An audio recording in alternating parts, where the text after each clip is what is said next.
selepas bersalin Caesar, luka tu sepatutnya semakin baik hari demi hari. Tapi bila mula rasa pedih, keluar air yang busuk dan bernanah, itu tanda serius. Hari ini saya nak kongsikan punca luka Caesar tu bernanah, risiko kalau kita biarkan, dan macam mana cara rawatan dia, termasuklah sokongan semula jadi, dan ramai ibu yang dah cuba.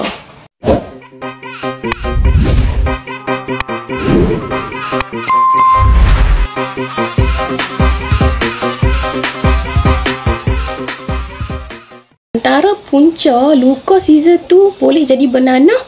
Okey, yang pertama, sebab kurang jaga kebersihan luka. Luka tu tak keringkan dengan betul, jadi tempat pembiakan bakteria. Yang kedua, peluh dan lembab yang berlebihan, terutama jika kita berpakaian yang ketat ataupun tidak serap peluh.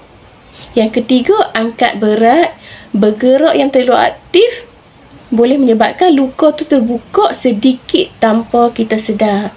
Yang keempat, imun badan lemah. Bila imun badan lemah, mulalah luka tu nak kena jangkitan kuman, luka nak terbuka. Dan yang kelima, pemakanan kurang nutrien, kurang protein, kurang vitamin C dan juga zinc.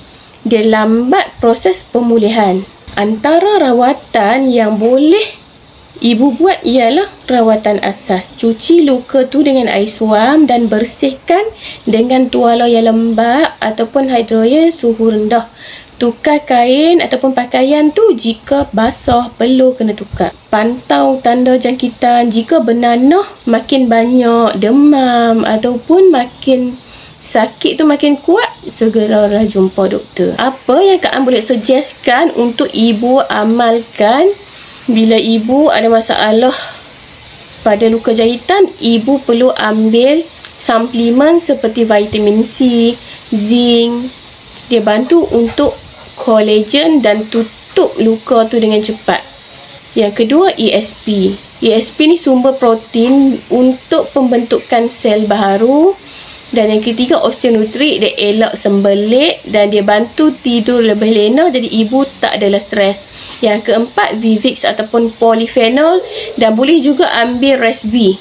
Okey, polyphenol hanya terdapat pada 2 produk Shaklee sahaja, iaitu Vivix dan juga Resby. Dia bantu pulihkan sel yang rosak dari dalam dan dia kurangkan keradangan dan percepatkan penyembuhan luka. Dan yang kelima, Omega Guard. Dia anti radang dan bantu untuk lancarkan peredaran darah. Luka Caesar kalau bernanah tak boleh ambil mudah.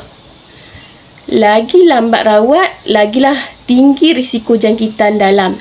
Tapi kalau dijaga dengan betul dan beri sokongan dari dalam, luka tu boleh pulih dengan cantik, cepat, tanpa parut yang tebal. Kalau anda perlukan bantuan atau nak set yang lengkap ikut bajet, boleh WhatsApp Kak An di 01840760049, atau anda boleh klik link di bahagian description.